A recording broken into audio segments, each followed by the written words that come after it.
It's a sure thing. Change, change. Expect a miracle change.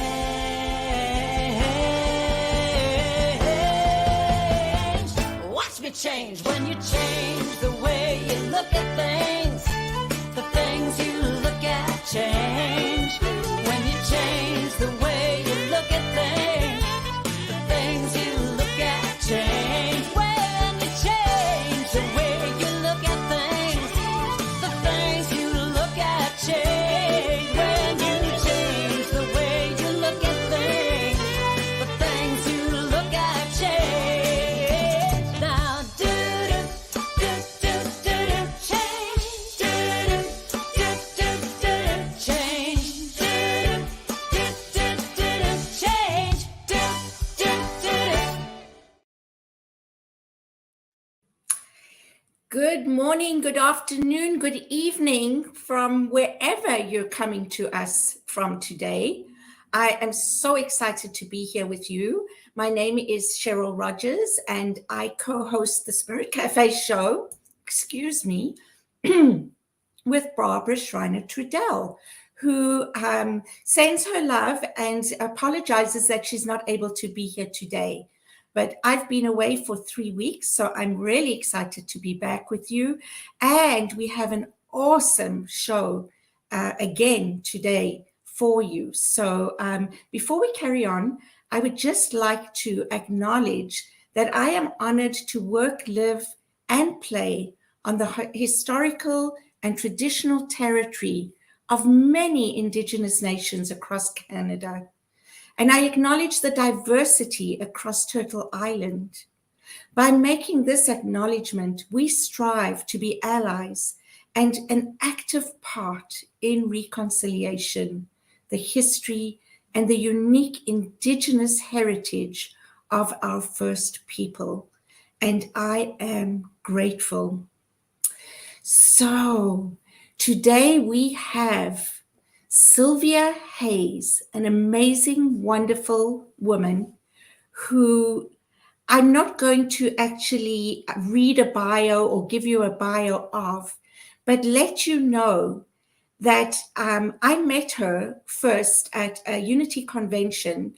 She was doing a workshop called Sacred Economics. And the people that were there, I think it changed their lives that day. I know that it changed mine, and we've been in touch ever since. Now, Cylvia has a talk on TED Talks, and I watched it about, a month or two ago, and I was blown away. So, hi, Fiona. Great to see you here. So I invited her to be on our show and to share her story because she is just, in my eyes, an amazing human being. I just marvel at her. I bow down to her with the things that she has gone through, the things that she has done. And I will ask her to introduce herself to you and just tell you a little bit about herself, but also about her book, When Life Blows Up, A Guide to Peace, Power, and Reinvention, which is really came out of this experience that she shares on her TED Talk. So welcome, Cylvia. Hi there. Thank you for having me. I'm just here for that introduction. I'm just going to play that back when I'm feeling low about myself. It's so true, though. I mean, it's just, you have done so much. You have experienced so much. And I really believe that you are bringing so much to the world today, that you are here for a reason. We were chatting earlier, and I said to you, I really believe that life has led you on this journey. No, you have not led your life. It has led you, which I think is often the case. But it just, for me, is so clear in what you've gone through and what brings you to who you are today. Well, I really appreciate that. As I mentioned, I think that when I think about trying to give a little overview of me or what have you, I think unconventional is the word that comes to me most, because I have been on an unconventional pathway through this human part of the journey. I went from really being a rough little farm kid up in the foothills of Washington State, first in my ancestry, born not in Oklahoma. And that's because my mom left her first husband for his younger brother. So they had to get the heck out of Dodge. I went from that to winding up on my own at about 16, and just some challenges there for sure. Eventually, was running heavy equipment for King County up in Washington State, and decided, I don't want to do this the rest of my life, and started attending community college. Went on to become a first generation college grad. Early on in my college experience, I was already in the process of kind of a rejection of the Christianity that I had been raised with, and an awakening to a more authentic for me spirituality, and also an awakening to what was really happening with our planet and the loss of species. And that lit a fire in me that has driven my work ever since. And it's actually what eventually got me into a political pathway. And as I share in the book and the TEDx talk, it's how I wound up meeting the former governor and eventually becoming the First Lady of Oregon. That sort of what some would see as a rise, and then the precipitous fall on the other side of that led to me getting into ministerial school, and I'll be ordained in just a couple months, finally. So there's a nutshell version. Well, kudos to you, first of all, for being on the ministerial path and doing what you're doing, because I know that it is grueling. I can't think of any other word right now that really it can be. Yeah.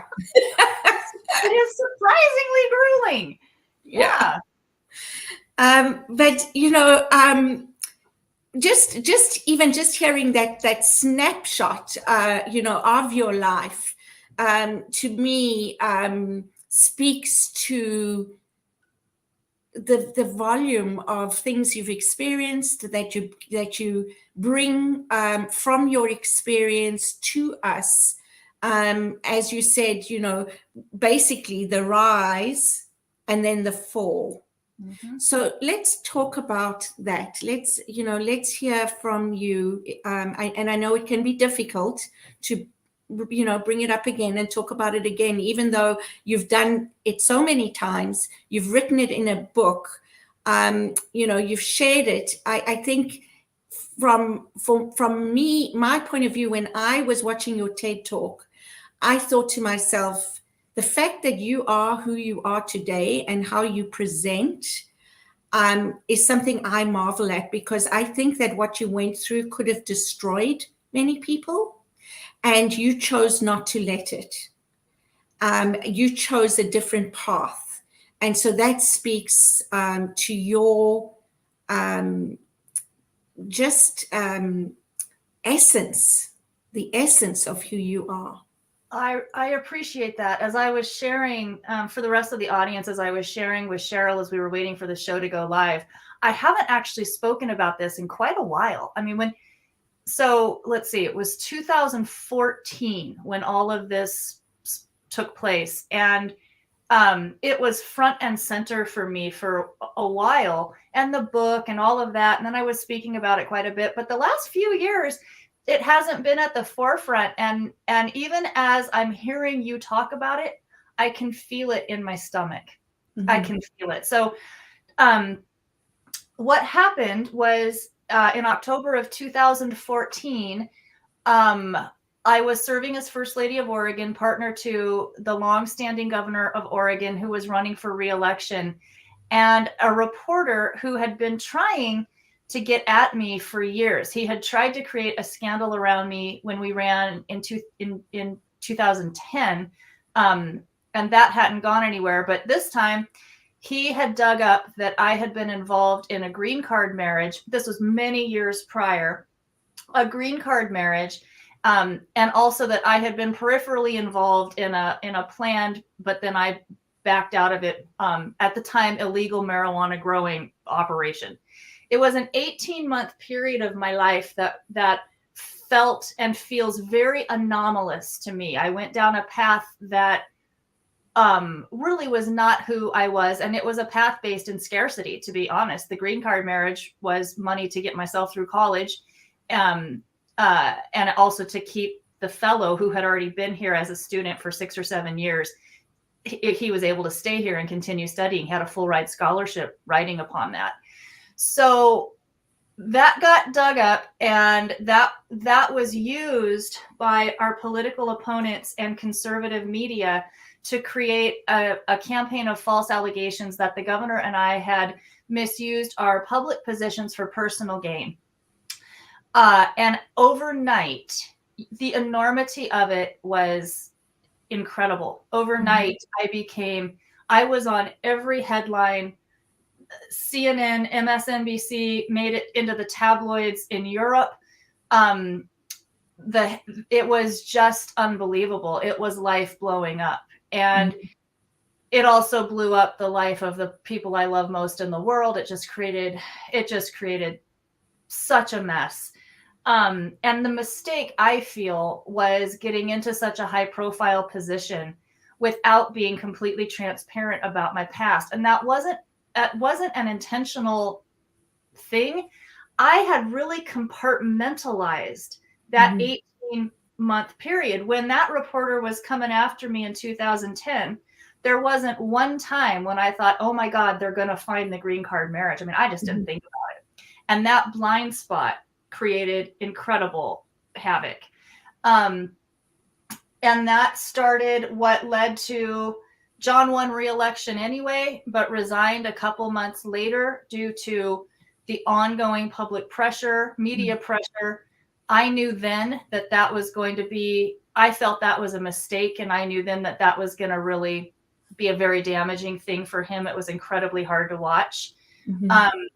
And we went through a couple, 2.5 years of being investigated by the FBI, the IRS, Department of Justice, everything else, until they came back and said, there's no there. There's nothing to file charges for, which I knew was going to be the case because I knew what the truth was. But the damage was unbelievable. And the stress was unbelievable. And I would say it really took me 4.5, 5 years to really kind of be where it wasn't front and center, where I was comfortable moving out into public again and all of that. That's the nutshell. Wow. I mean, for me, that sounds so traumatic. And it also brings up some other things for me in that, the damage that media can cause. Yes. And does cause Yes. a lot of the time. It also brings up the ripple effect that these, things have on people's lives. And I just don't understand the inconsideration. I can't think of another word right now, but the inconsideration or unconsideration, if that's even a word, of people who tell stories and blow up people's lives where there is actually no truth, or where they only have a small piece of the puzzle that doesn't actually show the whole picture. It is one of the for-profit corporate media component is one of the systems that's fundamentally destructive to our society right now. I was pretty naive in a number of ways. That was hard to face too, because I thought I was kind of a savvy little street smart person, but I was pretty naive running in the arenas I was running in. And I was shocked to find out how blatantly dishonest media can be. And if you're a public figure, which is a very loosely defined term, you have no recourse, none. And I mean, the Oregonian, the largest newspaper outlet in the state, they eventually had to one of the colleagues of mine that they had involved in one of the many smears and allegations, he had proof that they had intentionally altered emails between him and I to make it read a certain way, and he was eventually able to get them for defamation, but I couldn't because I was a public figure. So it was that there were many aspects of this that were disillusioning. Mm-hmm. That was one area that was disillusioning. I have so much less faith in media, although a reaction to that is I'm now more intentional in where I get my news. And I'm also, whoever they're smearing, before I make a jump to either side of, a decision or a judgment, I just take a step back and feel like, this just may be clickbait. Yeah, give them the benefit of the doubt. Because that's what I was. I was clickbait. I made them a lot of money. Yeah.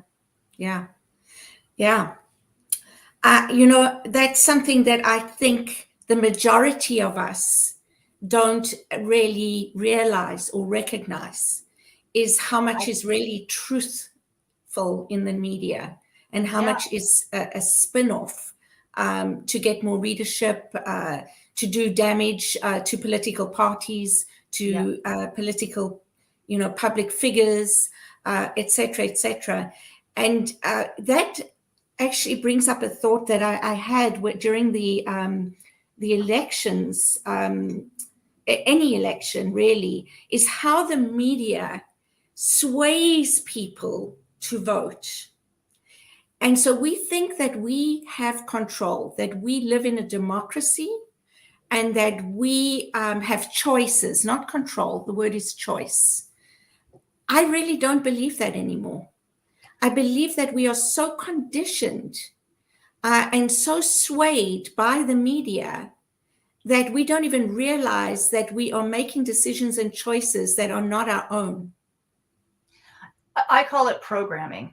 I think we're programmed. And, the bulk of my work prior and still, prior to life blowing up and ministerial path and all of that, it really has been about system change. And there's some Plato quote that says, if for those who are able to see the flaws in their own culture, they often aren't believed. And I have felt like that often because that's what I talk about with our economic system.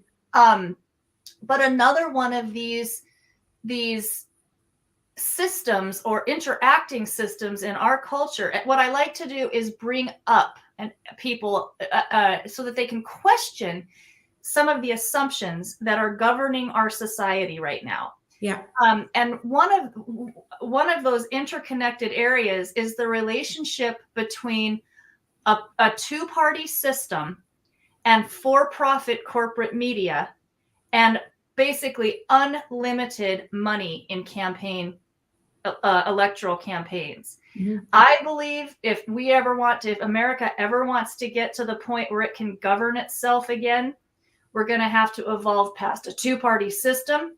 We're going to have to deal with serious campaign reform and financing reform, and we're going to have to do something about the lack of accountability in media and I'm still a news junkie, and I'm a Politico. And on election nights, I will intentionally go back and forth between MSNBC and Fox News, and it's like going back and forth between parallel universes. Yeah, absolutely.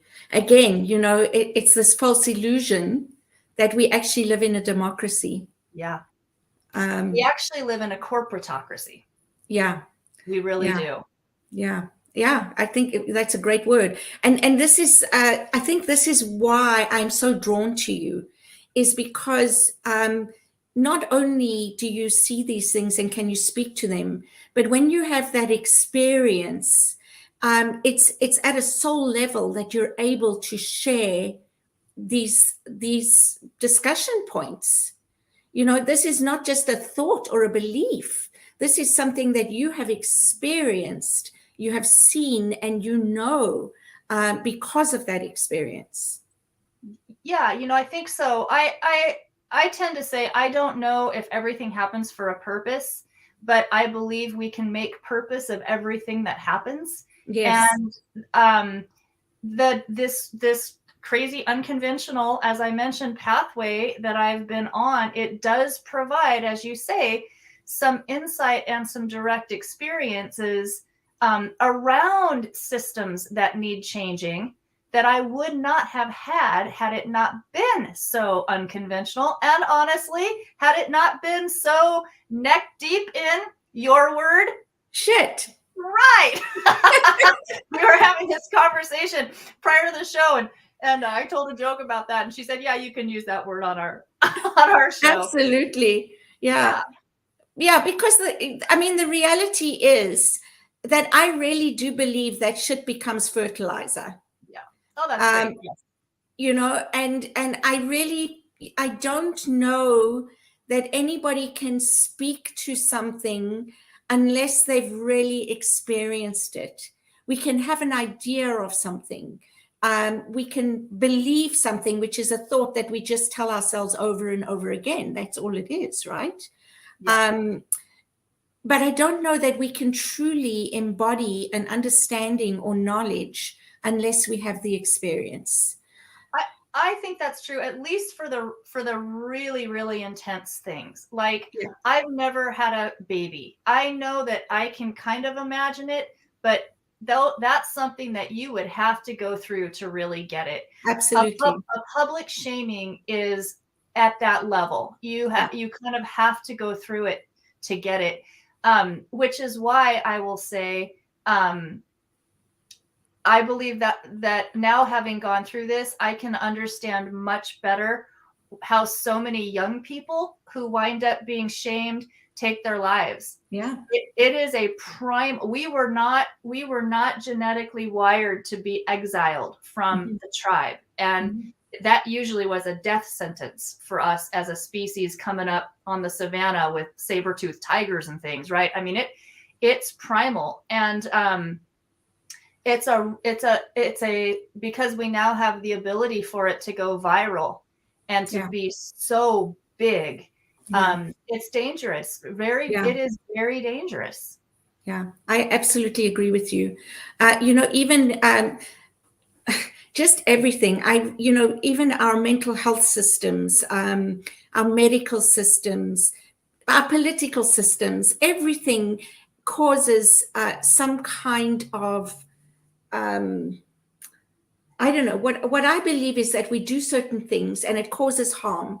And then instead of going back to look at what we did and why the harm is being caused and address that, we put a plaster on that and we change it to something else. We put a what on it? A plaster. Plaster. Okay, plaster. A plaster. What do you call? I can't think of the word here. A Band-Aid.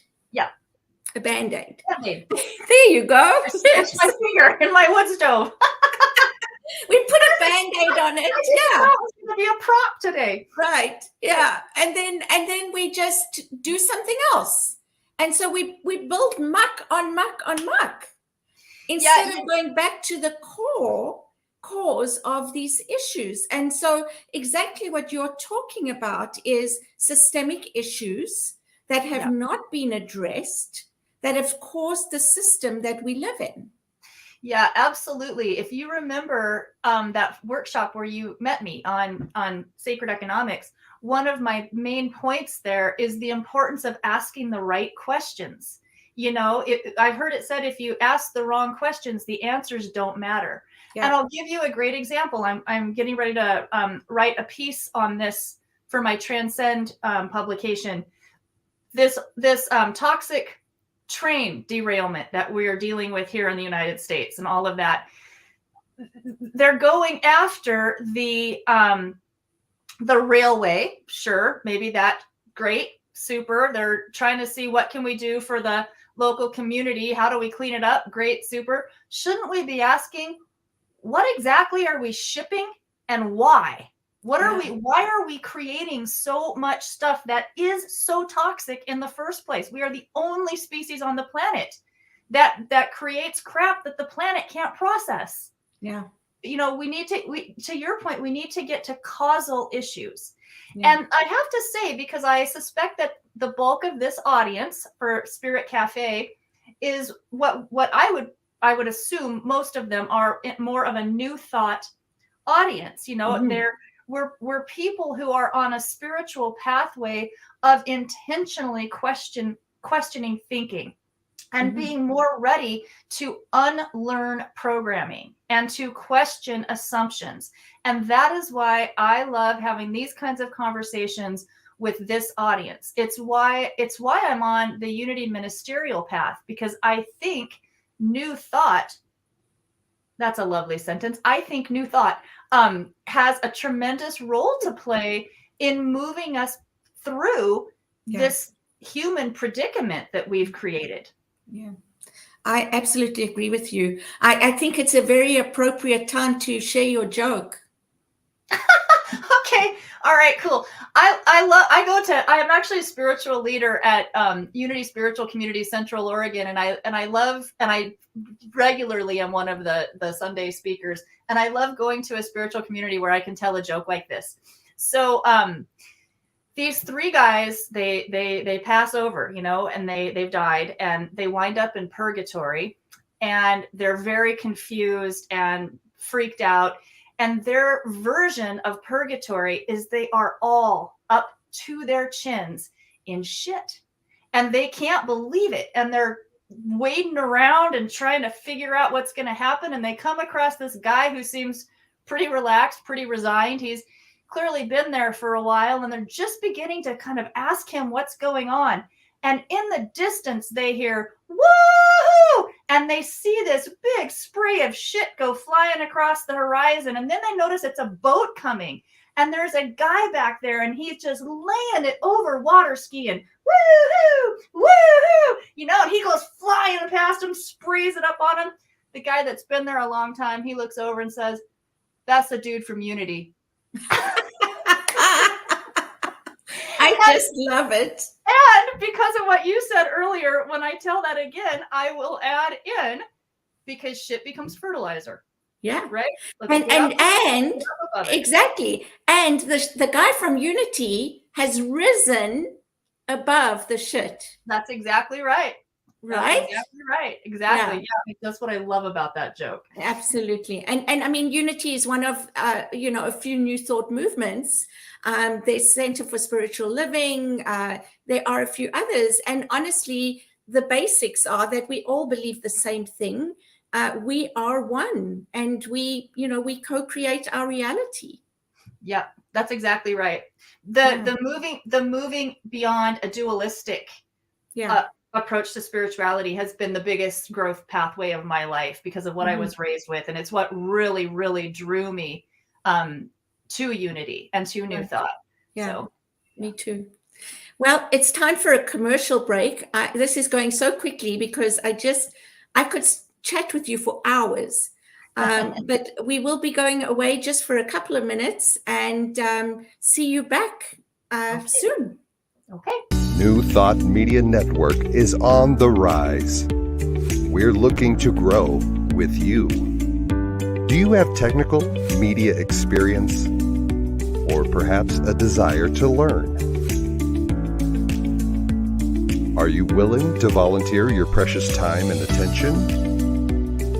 We share this message to benefit all.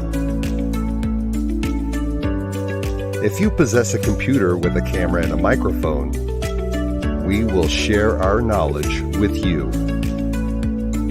Behind the scenes or being the star, let us bless our one. Contact us at info@ntmedia.org.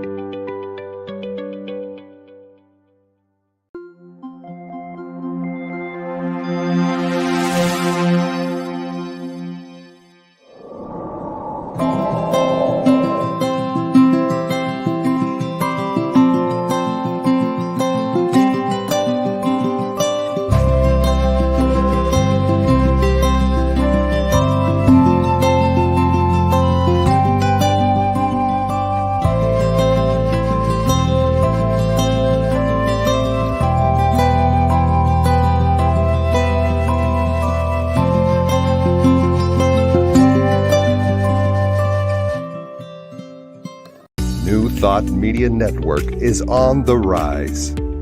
We're looking to grow with you. Do you have technical media experience or perhaps a desire to learn? Are you willing to volunteer your precious time and attention? We share this message to benefit all. If you possess a computer with a camera and a microphone, we will share our knowledge with you. Behind the scenes or being the star, let us bless our one. Contact us at info@ntmedia.org.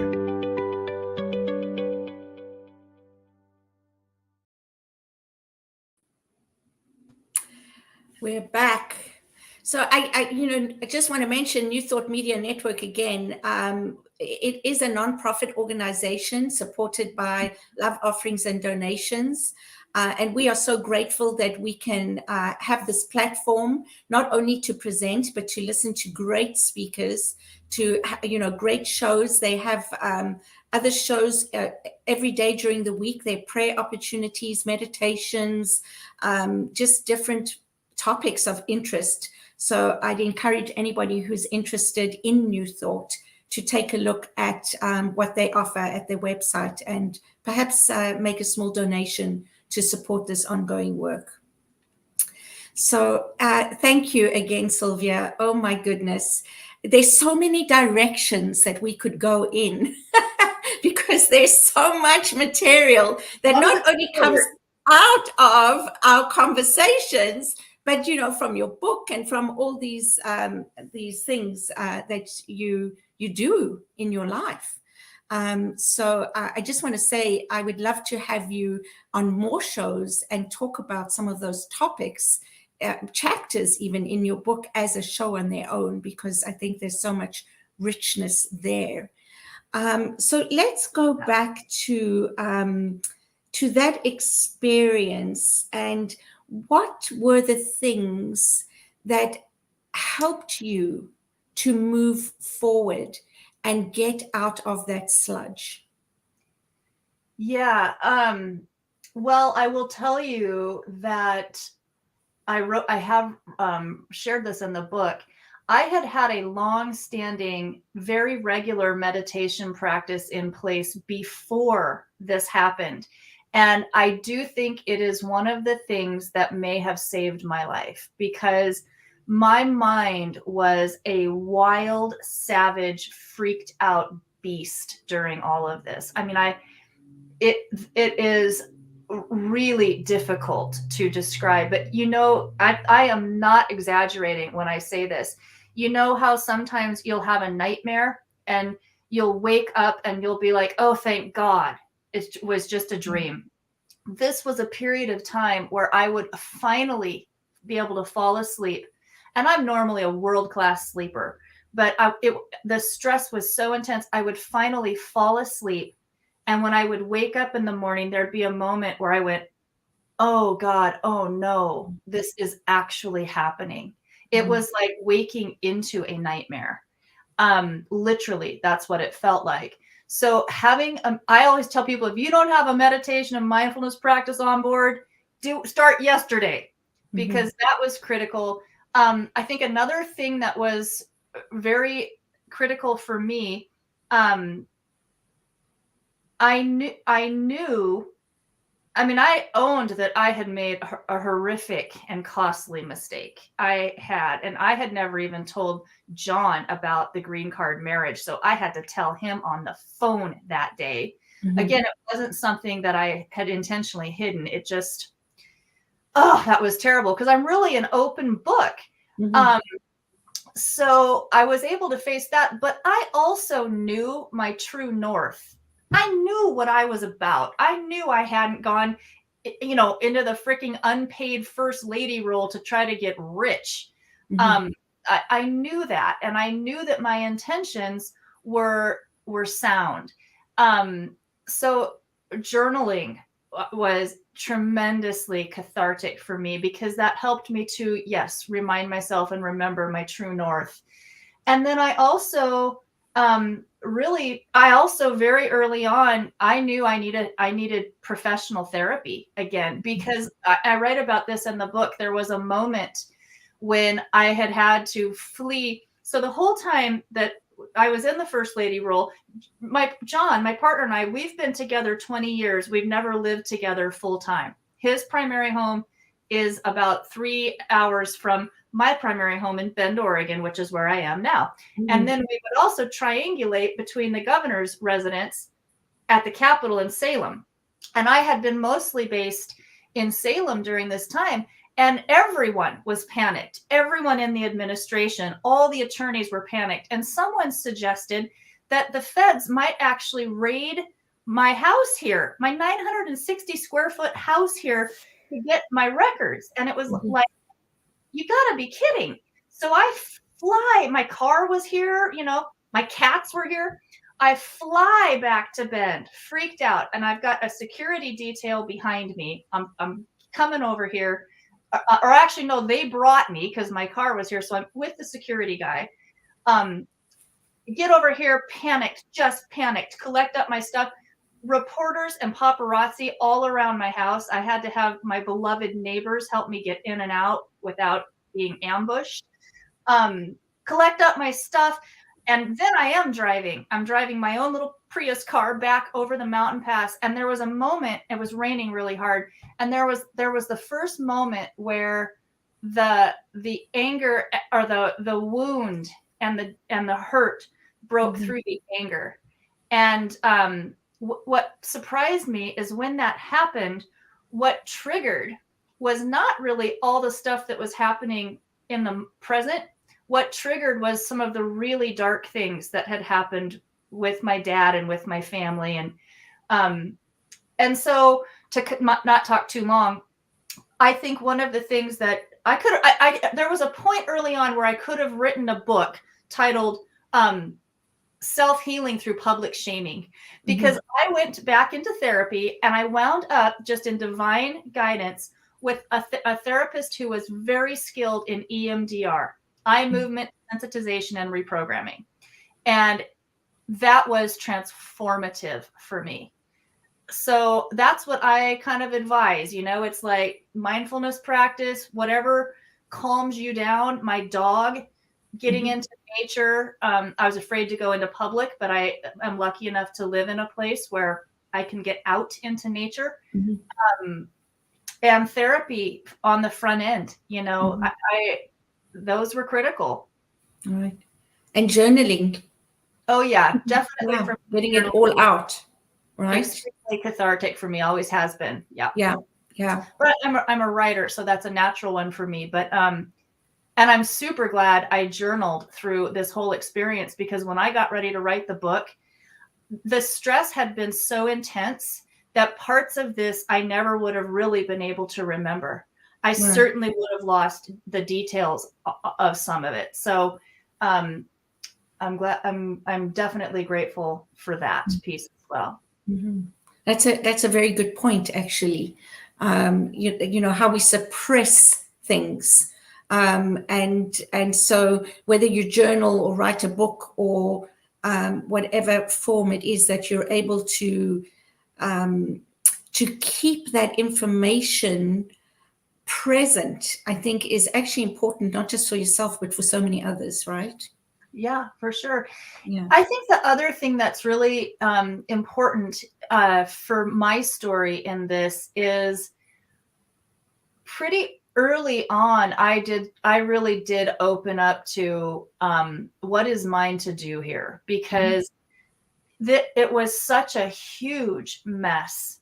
And I had misjudged my own self so much. Like I was so much more naive. I didn't realize there was so much jealousy in the Capitol and in that whole scene. I was just and pretty early and I was just so broken that I couldn't think about work. I couldn't think about anything. And the statement, when the student's ready, the teacher will appear. And I started reading, Eckhart Tolle's Power of Now and Pema Chodron and all these things, and eventually started working with A Course in Miracles. And to say that that has changed my life is just such a gross understatement. And I began to realize, and I share this openly in the talk and in my book, I was so much more under the influence of ego than I realized. And ego from the sense of not just arrogance or whatever, because I don't think I came across like that, but ego from the sense of my little self being more in control, and that need for outside validation to feel self-worth. I was shocked when I realized the depth to which that had driven me really my entire life up to that point. And I had been pretty good at getting it. I'd been successful in things. I was relatively pretty. I was able to work that ego angle. I was able to be popular until I wasn't, until I was exactly the opposite.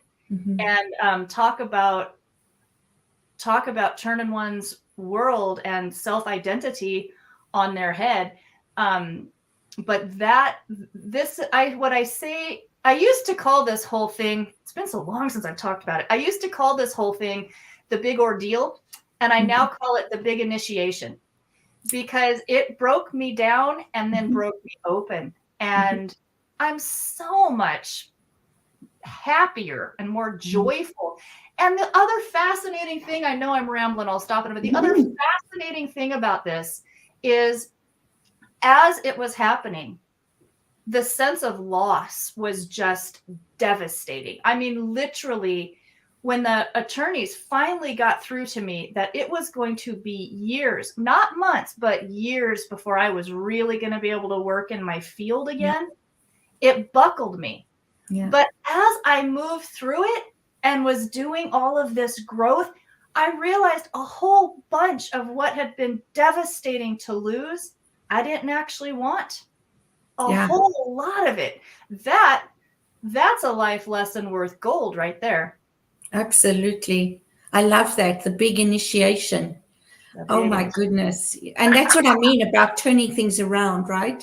It's as a human being, we can go either way, because that's just part of who we are. We have that choice to go either way. We can become something that we really don't want to be, or we can choose to see it differently, to grow, to read, to get the help that we need, all that kind of thing. So again, I can listen to you for hours because, and I'm sure many others can, because of your experience.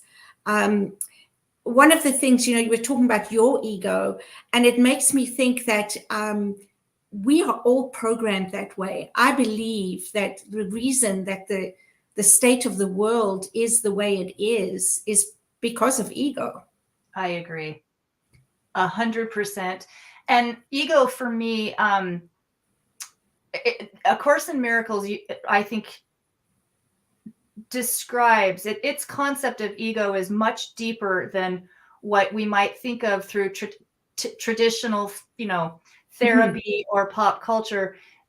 It's that ego is this construct that we create around ourselves. It's an identity that we create.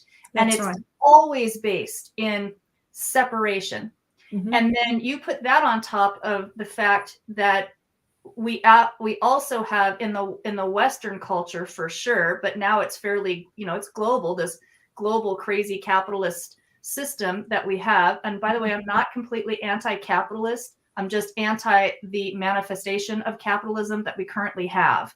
We need an economic system that's actually suited for these times. That's a different topic. But we're in a culture that just pounds in competition, comparison, chasing after things like material wealth and success. Most of we're in a culture where it's so easy to find ourselves comparing ourselves to pictures and stories that we know are airbrushed. We know they're not accurate.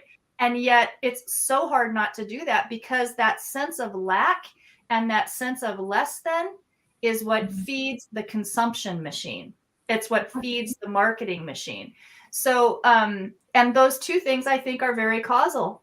Being, being unaware, having so many people who are being, so unconsciously driven by ego, and has created a culture that drives that stuff. And now we have a culture that makes it hard to get ego out of the driver's seat. So I agree with you. You look at what's going on globally, you look at the problematic world leaders on our planet right now, and I don't think you can't. Ego's like out. Yeah. I mean, it's just like ego, to the point where they're insane. Yeah, I agree. Yeah, and I think again, it's that structure that we've created as a society. What we will define as failure, what we define as success, what we give value to. These are all the things that have created the world today.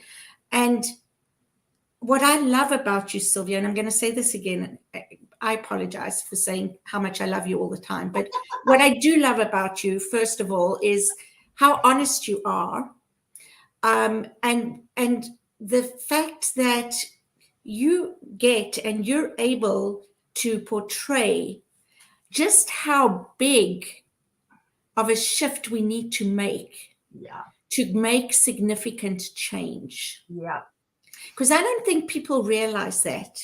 We talk about change, but we talk about change like this. But I really believe that there has to be monumental change in order for there to be a shift in consciousness and to be a better world. I could not agree with you more. And, I'll give you a great example. President Biden, the Biden administration, so far, they've taken the biggest steps so far of any administration to begin to try to address climate change, et cetera, et cetera. On the same day that the administration is touting all this stuff that they've done on climate, they're also sharing all the stuff they're going to do to get the economy growing more, to prop up the industrial meat packing industry. You can't have those things together. You cannot have. We need to fundamentally redesign civilization, and it is a big task. But what I really want to share with people, one of the things that keeps me motivated and going, there is such a huge movement toward that redesign. There's the whole new economy movement, the whole well-being economy movement. I sometimes share this video clip that's showing names of, or it's just a black scroll like at the opening of Star Wars with names of organizations listed. And these are organizations that are working on this societal redesign. You could watch that 24/7 24 hours a day, 7 days a week for several months. And you wouldn't be at the end of that list. It's the largest social evolution movement in the history of history. That's happening now. I'm delighted to report. I mentioned to you earlier, Parliament of World Religions. This year, it happens in Chicago in August. This year, for the first time, New Thought. Michael Beckworth is going to present New Thought on the main stage. It's the first time that New Thought has been elevated. And I get to present on a less main stage on spiritual economics, this whole talk about system change. We're at a point where that has got to be the case. We are past the point of incremental change. Fantastic. Yeah, and anybody who is attending the Parliament for World Religions, I encourage them to go to your talk, Sacred Economics, because, oh my goodness, honestly, it should be part of the curriculum in schools, I think. Well, I'm working on that. I'm actually, there's some tracks in there with a major university, so we'll see. Fantastic. Yeah. Fantastic. And I will say as well, and thank you for bringing that up because we're nearing the end of the show, and I think it's a great way. Is when I did attend your presentation, and you showed that list at the end, it gives so much hope, Yeah. and so much. It's so affirmative that things are changing and that we are moving in the right direction, and that momentum is speeding up. Yeah, I think I'm not going to BS anybody. I mean, this is going to be a bumpy ride, in my Mhm. opinion. I believe that we are in an apocalyptic age, but apocalypse is not a terrifying term to me. The root word of apocalypse means unveiling what was hidden. We're in a point where we really can't hide from a lot of the ills of our society anymore, right? We can't hide from what we're doing to this planet anymore. And that's a good thing, because that we're starting to have to address it. We are going to make the big system changes by choice or by force. And my point is, there are a whole lot of folks and organizations and even governments who are actually realizing we have to make the depth of these changes. And that's where new thought is so important, because we can also lend the ability to sit in that paradox of seeing the crap and also holding the faith that in the field of possibility, anything is possible. Yeah, holding that vision, Yep. right? Yeah. And because that's so important, holding the vision and feeling the change in that way, and bringing up that fear does the opposite. Yeah. Right? Fear does the opposite. So not feeding that fear, but having that vision of moving forward in a positive way, and knowing that things are being done and things are happening. But I think, again, from what you've said, not to take it too lightly, even though this is happening, because we have to be engaged. We Yeah. each have a role to play. We each have a I believe part so. in it. Yes. I believe we're all here for a reason. And I believe, people who are intentionally waking up spiritually, who are on that path, we need to take the meditation off the mat and into the messes. We do. Yes. We Into do. schools, and I know some places that's happening, and it does need to happen more and more. It needs to become part of the fabric of who we are, and Yeah. the fabric of how we live and operate. Yeah. Yeah. Definitely. That's my point. I know you can't change one person or everyone listening on this show. We can't change the entire global freaking capitalist economic system overnight. I understand that. And yet, questioning the assumptions, having these conversations, having uncomfortable conversations beyond with your family or your friends, just not just sitting back and accepting the status quo is critical to shifting the status quo. I agree. Absolutely. And that's one of the reasons that we brought you, onto this show, and that I would like to have you hear more, is that the purpose of the Spirit Cafe show is to have courageous conversations. Right. And inspire people to think courageously, to act courageously, but to do that in a way, just like you said, of gaining more knowledge about what's really going on. And maybe we never know what's really going on. They say 3 sides to a story, right? Your side, my side, and the truth, whatever that is. But I think educating ourselves and being more willing to be open to these different conversations, to be open to new thoughts and new ways of doing things, that are what some people might think crazy, but that are really life affirming and life changing. Oh, yeah. I mean, if you want to sit back, if you want a study of crazy, take a little bigger view of what we're doing right now, Yeah, right? exactly. The biggest threat going is continuing going the way we're going. Right. So, Keeping doing what we've been doing and expecting something different. Exactly right. Yeah. Exactly right. Yeah. Yeah. Oh my goodness. So any other thoughts or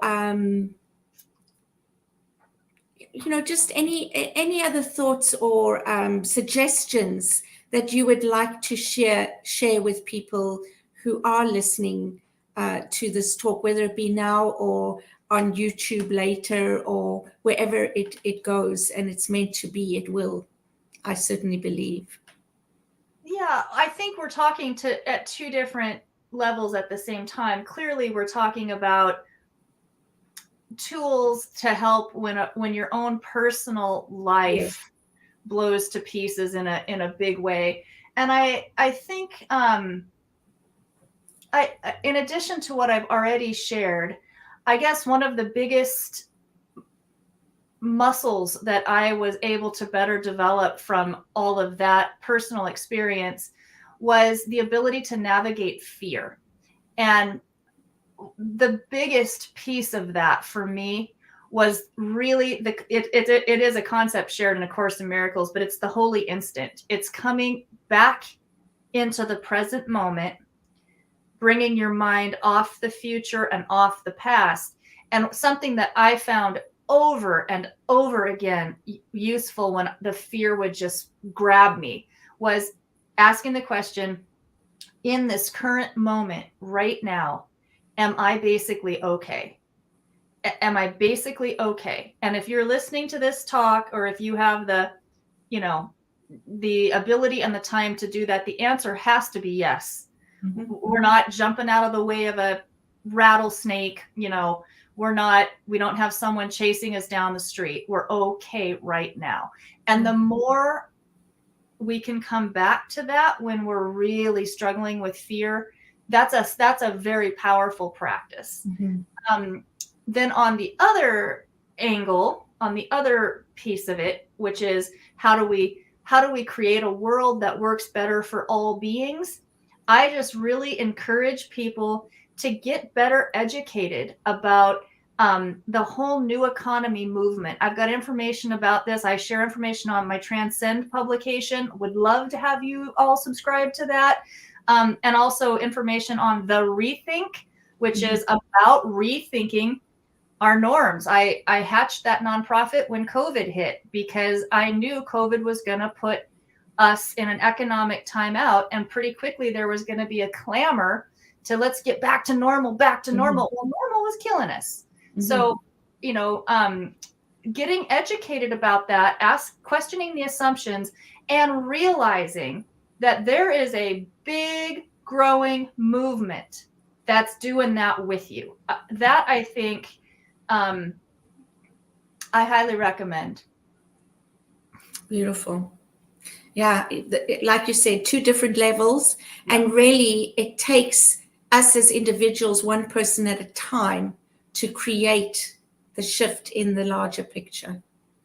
It really does. The mission of my ministry, which it's so funny that I actually say that now, is to do whatever I can to help heal the insanity of humanity, beginning with my own, so that all of nature can heal.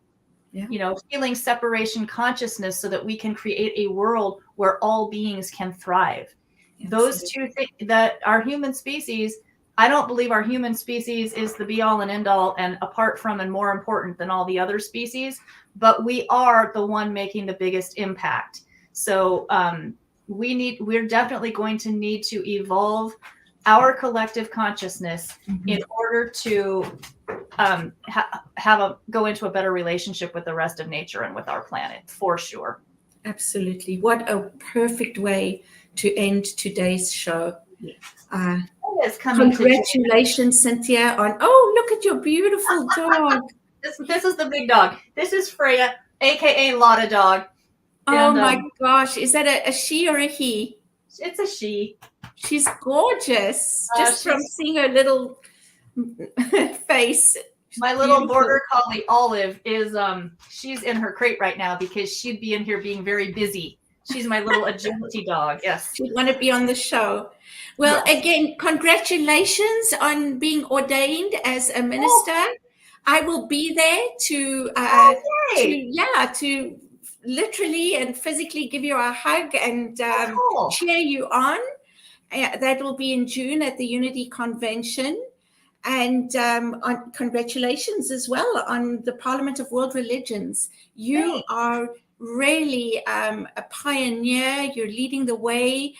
When you spoke about your list, I'm thinking, where else is there a list that is compiled of all those things that you've put together for us to be able to tap into and to learn and educate ourselves about what's being done and what we can do to be part of it. So thank you so much.